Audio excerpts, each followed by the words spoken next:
विदर्भातील नागपूर, वर्धा आणि यवतमाळला अवकाळी पावसाचा फटका बसलाय। वादळी वाऱ्यासह गारपीटही झाली, त्यामुळे उन्हाळी पिकांना मोठा फटका बसला। वर्धा जिल्ह्यात वादळी वाऱ्यामुळे काही घरांवरचे पत्रे उडून गेलेत, तर काही ठिकाणी विजेचे खांब कोसळून तारा तुटल्यामुळे विद्युत पुरवठ्यावरही परिणाम झालाय। आढावा घेणारा हा रिपोर्ट पाहूया।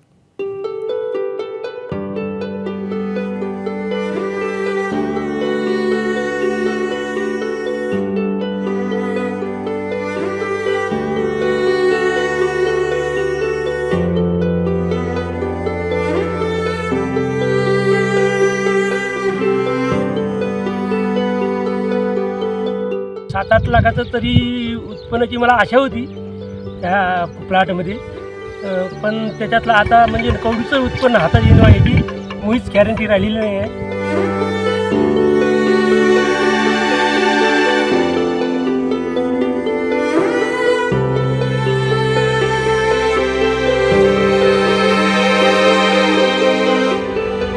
ज्वारी आणि गहू या संत्रा या पिकाचं मोठ्या प्रमाणात नुकसान झालेलं आहे। तीळ तर अक्षरशः हातातून गेल्यासारखं झालेलं आहे।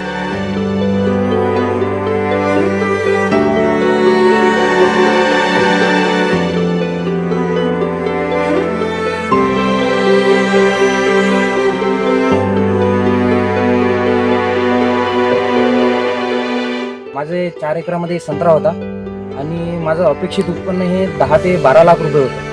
तर माझं तहसीलदार साहेबांना निवेदन आहे की माझ्या शेतीचा पंचनामा करावा, नुकसान भरपाई जास्तीत जास्त मला देण्यात यावी।